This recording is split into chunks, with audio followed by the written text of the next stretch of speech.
Bienvenidos alumnos, en esta ocasión vamos a desarrollar los contenidos de la unidad 8. Mi nombre es Roxana Zenov, soy jefe de trabajos prácticos de la asignatura Taller de Análisis de Casos. En esta unidad nos ha tocado desarrollar el tema de los juicios especiales. Vamos a comenzar por el divorcio. El divorcio tiene características procesales específicas. En este caso es un proceso extracontencioso, quiere decir que es un proceso voluntario cuyo objeto no es una pretensión sino una petición. Se trata de un requerimiento que pueden hacer ambos cónyuges o uno de ellos. Es un trámite abreviado sometido a revisión judicial de conformidad con los requisitos de la normativa vigente, por lo cual uno o ambos cónyuges pueden solicitar su divorcio con fundamento en la autonomía de la voluntad, la igualdad, la cooperación y la solidaridad familiar. Se escogió este particular proceso incausado y abreviado en base a la experiencia judicial que ha demostrado el alto nivel de destrucción y desgaste emocional a que se someten los cónyuges y sus familias cuando se opta por un divorcio contencioso. El requisito de admisibilidad es que los cónyuges se organicen mediante un convenio regulador en caso de presentación conjunta o una propuesta reguladora en casos de que el divorcio se conlleve con una petición unilateral. Por ejemplo, ¿qué debe contener esa propuesta? El ejercicio de la responsabilidad parental, la atribución de la vivienda y las compensaciones económicas. Ahora bien, ¿quiénes son los legitimados para peticionar el divorcio? Cuando hablamos de legitimación, hablamos de la aptitud que se le reconoce a una persona determinada para intervenir en un proceso. En este caso, las personas que habilita la ley para peticionar el divorcio son únicamente los cónyuges. Esto teniendo en cuenta lo que dispone el artículo 437 del Código Civil, ya sea peticionando en forma conjunta o solo por uno de ellos. Además, un detalle a tener en cuenta es que los peticionantes deberán presentarse con distinto patrocinio letrado, aun cuando la petición se haga de manera conjunta. Bueno, sobre esta base podemos decir que tenemos dos tipos de divorcio, ya sea unilateral o bilateral, es decir, la petición puede ser formulada por uno o ambos, sin posible oposición del otro cónyuge, que solo se somete a un control de legalidad del requerimiento formulado. No hay posibilidad que el desacuerdo pueda suspender la sentencia. Con respecto a los aspectos procesales del divorcio, la petición del divorcio es el acto que contiene una declaración de voluntad del justiciable dirigida al órgano jurisdiccional para la apertura de instancia. El escrito debe cumplir con los requisitos formales de la demanda: el nombre, domicilio constituido, petición en términos claros, convenio regulador o propuesta, la competencia y la prueba del matrimonio. Cuando se produce el divorcio bilateral o petición conjunta, los cónyuges manifiestan de manera conjunta su voluntad de divorciarse, presentando junto con la petición un convenio o propuesta que realiza cada cónyuge respecto a la solución que consideren más ajustada a los intereses de la familia. Este convenio debe estar firmado por ambos cónyuges o sus representantes patrocinantes. En caso de desacuerdos totales o parciales, el juez de igual forma decreta el divorcio y convoca a una audiencia, que es la audiencia que establece el artículo 438 del Código Civil y Comercial, y el juez en dicha audiencia colabora con los cónyuges a fin de que logren acuerdos sobre la ruptura matrimonial. En caso de no existir acuerdos, deberán ocurrir por la vía y forma que corresponde respecto a las cuestiones de fondo, debiendo cumplir con la etapa de mediación previa y obligatoria que está establecida en la Ley 26.589. Cuando la petición se realiza en forma unilateral, es decir, por uno solo de los cónyuges, el acto procesal que abre la instancia debe estar acompañado por una propuesta reguladora de efectos de divorcio, del cual se correrá vista a la contraria por el plazo que el juez estime conveniente. Frente a la propuesta unilateral se pueden presentar distintos escenarios fácticos, ya que puede ocurrir que el requerido acepte o realice una nueva propuesta distinta o bien que la misma sea rechazada. De cualquier manera, el juez deberá decretar el divorcio y en caso de existencia parcial, inexistencia o silencios por uno de los cónyuges, el juez los convocará a la audiencia que ya hicimos referencia en los términos del artículo 438, en la cual se procura acercar a las partes para llegar a una conciliación. La notificación de la petición del divorcio debe efectivizarse por cédula al domicilio real de los cónyuges. Esta notificación tiene como finalidad no solo poner en conocimiento de la petición del divorcio, sino también que el requerido pueda ejercer su derecho a poner excepciones previas, que son las que ya conocemos, por ejemplo, la incompetencia, la falta de personería, también defecto legal en la propuesta reguladora. Una vez realizada la petición, puesto en conocimiento al otro cónyuge mediante la cédula y las propuestas o contrapuestas reguladoras de efecto, se decretará el divorcio declarando disuelta la comunidad de bienes, excepto que los cónyuges hayan optado por el régimen de separación de bienes, homologándose los acuerdos arribados por los peticionantes. ¿Quién homologa los acuerdos? El juez. Es el juez quien es el encargado de homologar, de dar el visto bueno al acuerdo. Una vez notificadas las partes del auto que decreta el divorcio, se libra la comunicación respectiva al registro de estado civil y capacidad de las personas del lugar en que se celebró el matrimonio a los fines de su inscripción. Bien, en referencia al siguiente punto, alimentos, podemos decir que la prestación de alimentos comprende, como una definición, lo necesario para la subsistencia, habitación, vestuario y asistencia médica correspondientes a la condición de que el que la recibe, en la medida de sus necesidades y de las posibilidades económicas del alimentante. Si el alimentado es una persona menor de edad, comprende además todo lo necesario para la educación. Dicha norma consagra el contenido asistencial, integral y solidario de la obligación alimentaria. En cuanto al modo de cumplimiento y oportunidad, la prestación se cumple mediante el pago de una renta en dinero, pero el obligado puede solicitar que se le autorice a solventarla de otra manera, solamente si justifica motivos suficientes.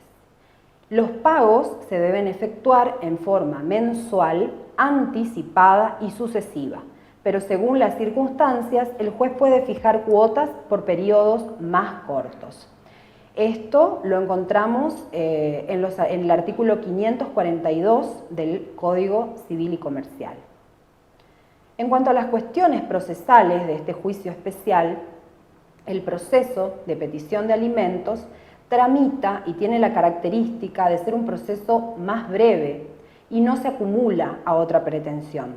Desde el principio de la causa o en el transcurso de ella, el juez puede decretar la prestación de alimentos provisionales y también las expensas del pleito si se justifica la falta de medios.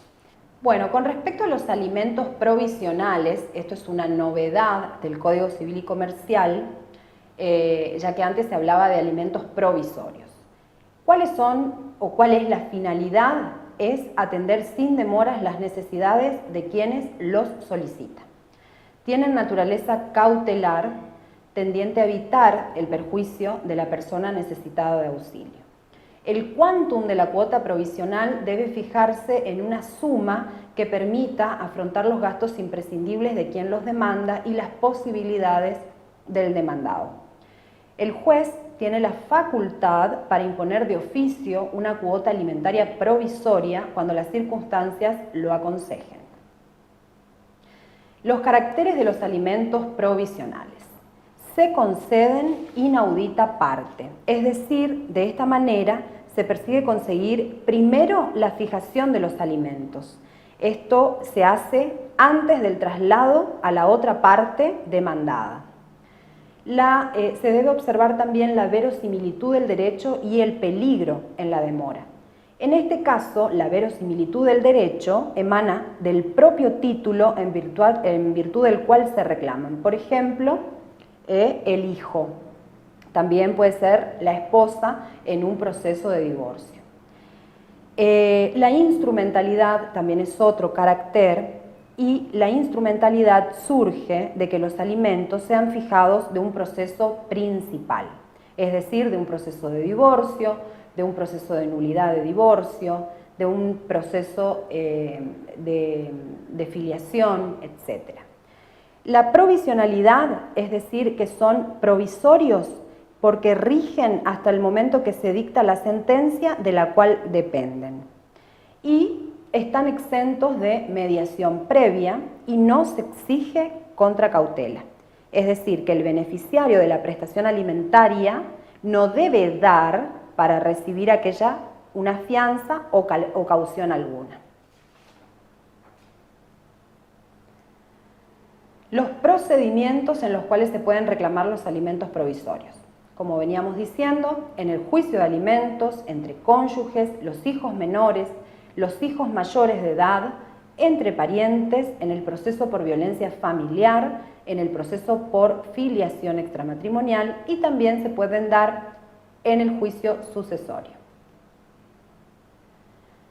Con respecto al incidente de aumento o disminución de cuota alimentaria, cabe acotar que la obligación alimentaria se ubica entre aquellas de tracto sucesiva o periódica, que por su cumplimiento se extenderá por un lapso considerable de tiempo.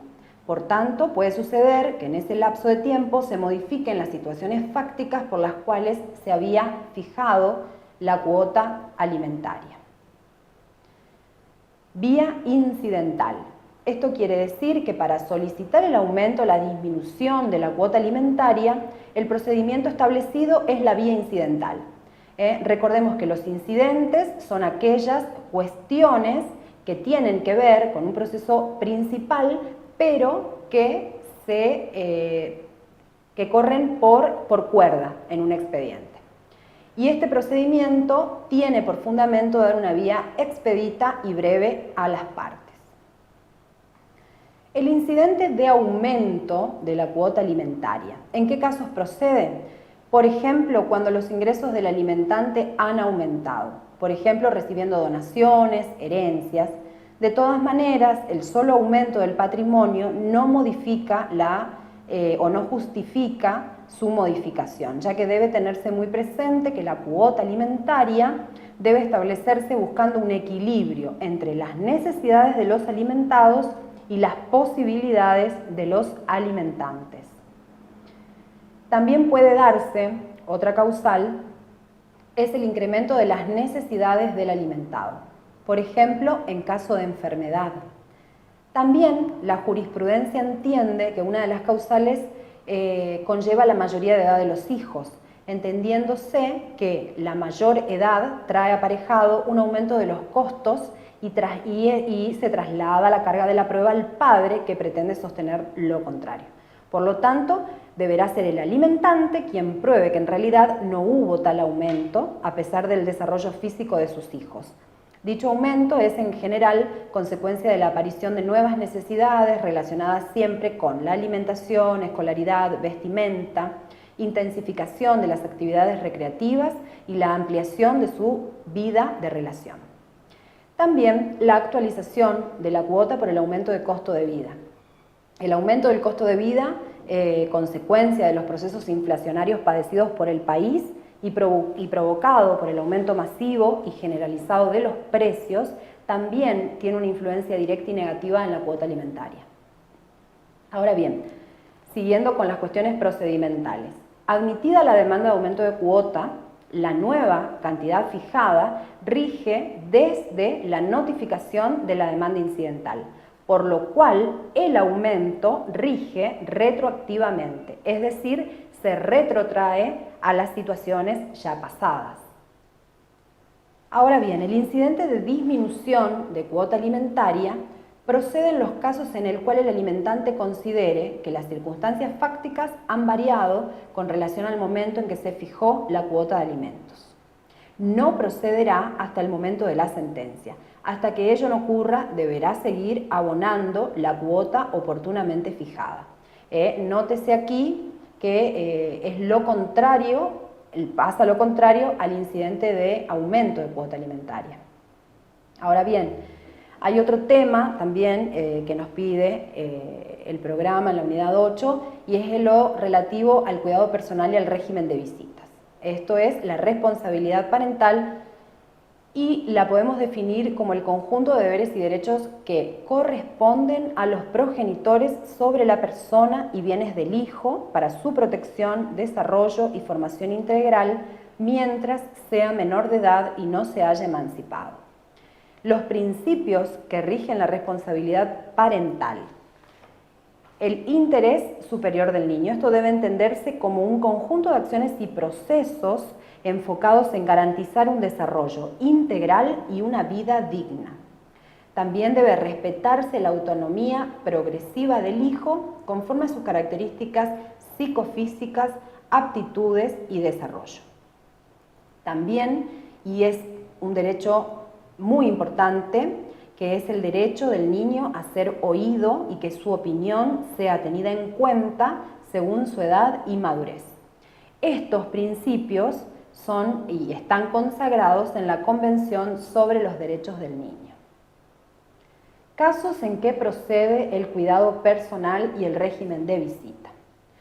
Se da en los casos de separación de hecho, separación personal, divorcio vincular o nulidad del matrimonio. En el caso de progenitores no convivientes, se deberá elegir uno de ellos para que ejerza unilateralmente la autoridad parental de los hijos menores de edad. En caso de no estar de acuerdo con las decisiones tomadas, el otro progenitor deberá acudir a la justicia y presentar su oposición, debiendo el juez resolver lo más conveniente para el niño. Esto se da en el juzgado de familia, es decir, que esa decisión y todo el procedimiento pertenece a la competencia del juez de familia. Una novedad que contempla el Código Civil y Comercial es la delegación de ejercicio. ¿Qué quiere decir esto? Es la posibilidad de que el interés del hijo y por razones suficientemente justificadas, los progenitores pueden convenir que el ejercicio de la responsabilidad sea otorgado a un pariente o a un tercero idóneo. Este acuerdo debe ser homologado judicialmente, debiendo oírse al niño y tiene un plazo de 1 año como máximo de duración, pudiendo renovarse judicialmente por razones debidamente fundadas. Los progenitores, amén de delegar el ejercicio parental, conservan la titularidad de responsabilidad y mantienen el derecho de supervisar la crianza y educación del hijo en función de sus posibilidades. Con respecto al incidente de exclusión de hogar. El incidente de exclusión de hogar también pertenece a los llamados juicios especiales y procede en los casos en que una persona sufriese lesiones o maltrato físico o psíquico por parte de los integrantes del grupo familiar. Esta persona, víctima de violencia, podrá denunciar estos hechos en forma verbal o escrita ante el juez con competencia en asuntos de familia. Estos hechos pueden ser denunciados ante la policía, agente fiscal o servicio de recepción de denuncias para víctimas de violencia familiar. ¿Cómo es el procedimiento? Cuando el hecho denunciado no constituya delito, se receptará la denuncia y será remitida al juez de familia. Caso contrario, tomará intervención en la misma el equipo fiscal o la Fiscalía de Investigación que por turno corresponda. La exclusión de hogar es una medida cautelar y el juez requerirá, previo a resolver, un informe técnico al equipo interdisciplinario del Poder Judicial a los fines de determinar los daños físicos y psíquicos sufridos por las víctimas. También valorará la situación del peligro y el medio socioambiental de la familia. En base a dicho informe se podrá ordenar medidas tendientes a hacer cesar los hechos que dieron origen a las mismas. Esas medidas cautelares pueden clasificarse en prohibición de acercamiento, que procede en los casos en los cuales el autor de la violencia no cohabita con la víctima y se ordena, a través de esta prohibición, que el mismo permanezca alejado del lugar del domicilio, trabajo o estudio. Y también la exclusión de hogar en el caso de que el autor habite con la víctima en una misma casa, en un mismo hogar. También se puede ordenar, el reintegro al hogar de quien ha salido por razones de seguridad personal. Estas medidas, como todas las medidas cautelares, son provisionales, es decir, acotadas por un lapso determinado de tiempo. Y es el juez que va a establecer la duración de las medidas en la resolución judicial que la ordena de acuerdo con las circunstancias particulares del caso.